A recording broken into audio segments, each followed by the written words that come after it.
Përshëndetje goca, përshëndetje. Ja trekën që unë kam përgatitur dje kam bërë makarona me kunguj dhe këtu po marrë borzilok tek balkoni im. Këtu kam ngrirë qepën, gjysmë kokër qepe, si që shikoni. Edhin për të skuqur, edhe këtuja po ngri dhe 2 kunguj.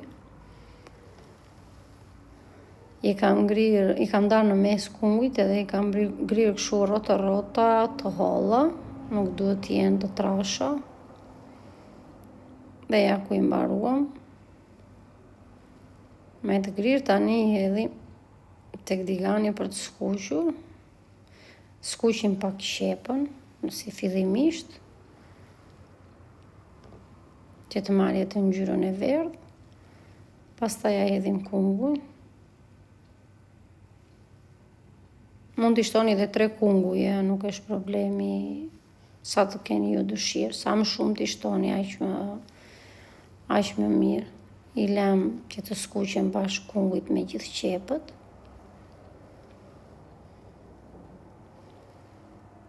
I kam shtuar 1 gotë ujë, si që shikoni. Nuk i kam skuqur shumë, se nuk është nevoje. Edhe pasi ishin gati, gjysmat i kam ngrirë, i kam bërë formë kremi. Gjysmat e tjera, pastaj i kam shtuar tonën. Edhe i lë dhe 5 minuta të tjera që të marrë shi kunguj me tonën. Tu kam shtuar borzilokun bashkë me kungujt. E kam lënë pak borzilok me njanë, se do ta ngri tek pjesa tjetër që kam lënë kungujt kështu në copëza të vogla bashkë me tonë dhe qep.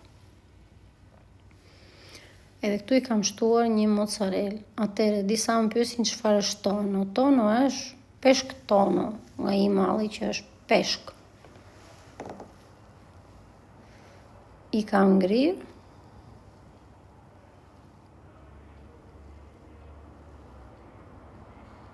Dhe ja si na doli formë kremi, supe.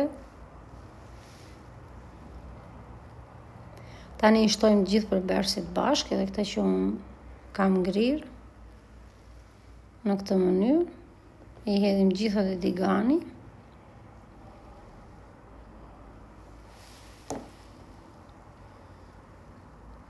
Si që shikoni, po i hedhë gjitha theja.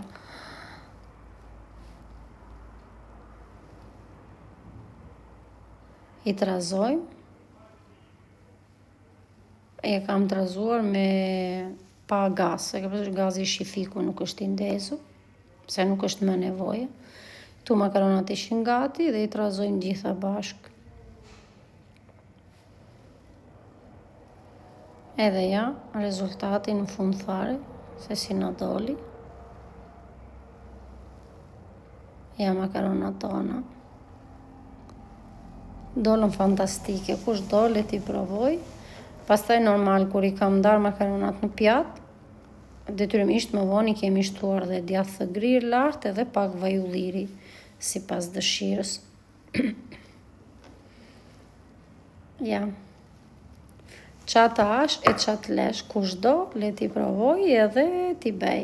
Janë shumë të thjeshta, shumë të shijshme edhe praktike. Për një drekë të thjeshtë dhe të mirë edhe të lehtë. Ciao gocani, kjo ishte